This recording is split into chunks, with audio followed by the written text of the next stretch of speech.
Panalo. Okay, so magandang hapon din sa inyo, no? So good news, na super good news ito, pampabawi ng inis, panalo ho itong si Congresswoman Beatrix Luistro. So ano ho bang ibig sabihin ng pagkapanalo niya? Ah, Siyempre, pagka ibig sabihin ng pagkapanalo nito, di wagi, di ba?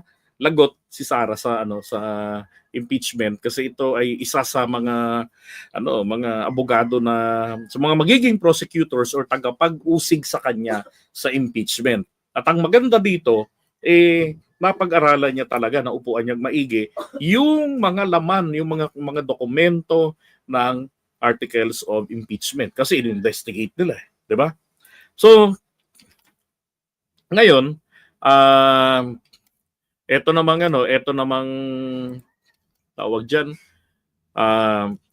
ginawa ni Sara sa kanya, 'di ba? Pinuntahan ni Sara para pahiyain. Sinabi na may utang na 9 milyon, may utang sa kanyang asawa kasi yung asawa niya mayroong rape case, lumapit sa asawa niya etong si Beatrix, si Jinky, at para magpatulong. So ito na nga raw natapos na. Tingin ko hindi aware si Sara na walang court litigation na naganap. Because there was no court appearance, maski sa piskalya, wala pong appearance. Ang problema rito sa atin kahit ang complainant, pag hindi po nagpakita, never ever, doon sa piskalya, kundi abogado lang niya, natutuloy yung kaso Dapat, di ba? Sa piskalya, haharap din yung nagrereklamo, hindi yung representatives lang o abogado. As pagdating sa korte, ala na. Walang nangyari. Wala talagang appearance. So kumbaga, nagpalabas lang ng warrant of arrest para makulong yung kanyang asawa na nagsabi noong 2019 na kakandidato siya pagka-congressman.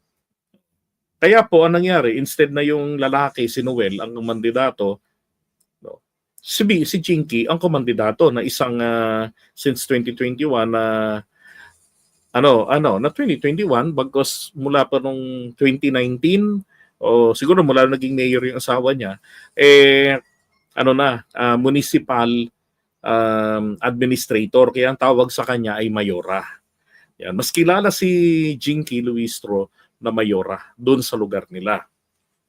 Kaya nung kumandidato siya pa yung nanalo at landslide yung pagkapanalo niya. Tinalo niya yung anak ni Abu. Pero ngayon naman, ang ganda nung pagkapanalo niya dahil ang maganda sa ginawa ni Luistro po, hindi ba't nilusob siya ni Sara, sinayawan lang niya ng bonggang-bongga. Ganito po kaimportante na sasagutin agad yung mga issues. Di ba? Importante yun. Alam nyo, kailanman di ako pabor doon sa sinasabi palagi na the burden of proof lies on the accuser. Diba? It's easy to say that But that is, for me, that is only applicable in the court of law. Pero pagdating po sa korte ng public opinion, kailangan pong sinasagot ang mga akusasyon. Tama? At yun ang naging failure ng ating Pangulo. Aminin na natin. Diretsuhan naman ako Di ba? Yun ang kaibahan, sinasagot nila. Nito ni Luistro. Sabi ko nga nung gabi, pinaka-the best pa rin si Congresswoman Luistro sumagot. Ano nangyari? That same night, naisip nila sagutin. Pagkatapos ng mga activities nila sa kampanya, patulog na yun Sinagot niya ngayon, nag-live. Si Jinky. Ano resulta? Hindi po umubra ang paninira ni Sara. 'Di ba? Kasi diretsahang sumagot. Di ba? Yun ang ganun po kaimportante na pumapatol ka sa mga nambabarubal sa'yo. Kung kaya mong ipakulong, kaya mong pahayain, gawin mo yun. Di ba? Hindi pwede yung passive. If you were a leader, and I've been saying this for the longest time, na kung tunay kang leader, especially if you are a Machiavellian, as you claim you're a Machiavellian, gaya ng presidente natin, he's a Machiavellian daw, wala pong good Machiavellian. Lahat po ng Machiavellian, malupit. Dapat malupit din ang diskarte mo. Pagdating doon sa mga kalaban, to the point na gurgurin mo yan. Ibig sabihin gurgurin, yung mga tirada nila, gurgurin mo agad yan, sagutin mo agad yung mga tirada nila, maganda. Kaso, correct, Arian Villarreal, hindi pwedeng bait-baitan. 'Di ba? Hindi pwedeng gano'n na, hindi, naganda naman ang ginagawa ko eh. Sisigaw yung aking mga ginagawa. Hindi po gano'n. Dahil aktibo yung mga sumisira sa iyo. Alam niyo naman po, bakit importanteng sagutin agad yan? 'Di ba? At sa nangyaring ito, tama ako. Bakit importanteng sagutin yan? 'Di ba? Kapag ang isang maling naratibo, kasinungalingan, paninirampuri ng mga demonyo, pag paulit-ulit na naririnig ng sambayan ng Pilipino na naghahanap ng iyong response, ng iyong rebuttal, tapos walang naririnig kung hindi yung mga akusasyon sa'yo. There was a saying, silence means yes. Right? And that is the failure of our president. Yung pagiging passive niya, yun ang kanyang malaking failure. Dito kay Luistro, sagot agad. Edi ano nangyari? Swak sa banga yung kandidato ni Sara. Parang wala yatang ilang digits lang ang nakuha ni Abo. 'Di ba? Kapiranggot lang ang panalo, ang wala pa yatang para 50 mil lang yata panalo ni ang botong nakuha ni Abo. Kumpara rito kay Luistro. 'Di ba? Ganun po yung kahalaga.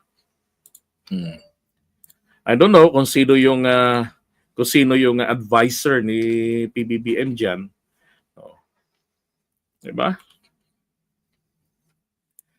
Okay, so iwan na muna natin ito at congratulations po rito sa ating future senator and maybe, 'di ba, for president pagka nagdating ng 2028 na labanan ng mga babae. Ilaban natin ito. Kung si Digong nga from mayor, 'di ba? Eto dating si municipal administrator. So pagpapatakbo rin executive job 'yan. 'Di ba? Mas matrabaho pa yung administrador ka eh. Tapos naging congresswoman, naging mambabatas ka, so alam mo na 'yon, 'di ba? Tapos magaling pa sa debate. Okay? So iwan natin. Congratulations po kay Congresswoman Beatrix Jinky Luistro. Hindi kasi magaganda po talaga ginagawa nito.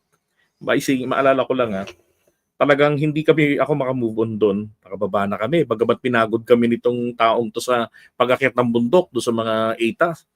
Dos ko po, yung property doon, pag-aari po ng kanyang kapatid. No? Yung property.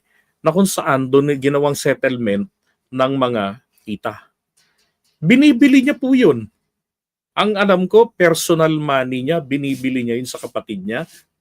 Hindi po sa kanya nanggaling nanggaling dun sa mga taong nasa paligid. Alam mo naman ako, chismoso eh. Sabi ko, anong papel dito ni Luistro? Sabi sa akin, bakit sir, pagod ka? Hindi! Puta, sabi ko, mountaineer ako dati. 20 years ago. Sabi ko, hindi sir, ito binibili niya to, ang totoo.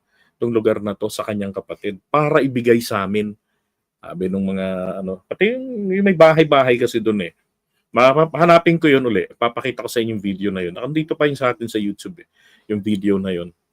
May mga sumasayaw ng mga kabataang ETA doon sa I believe sa Talisay ata yun, Talisay, Batangas. Grabe. Sinong gagawa nung ganun? 'Di ba? Kung walang pagmamalasakit sa kanyang kapwa. Eto pa. Di may ayuda. Bigayan, akap. Nako. Under the law ang akap 5K. Yung congressman namin dito nagkaroon ng akap 2K. Saan napunta yung 3,000? 'Di ba? Sa kanya 5,000. Kung magkano ang ayuda mo, anong nasa batas binibigay niya. Kaya nga sabi niya kay Sara, hindi po ako buhaya. 'Di ba? Wala anong nasagot ni Sara doon. May nailatag na ba si Sarang proof, 'di ba? Na may utang sa kanila? Wala. 'Di ba? So ganyan po ang kailangan kapag may mga ganyang paninira, mga atake, sagutin. Sana magbago rin ang diskarte ang ating pangulo, 'di ba?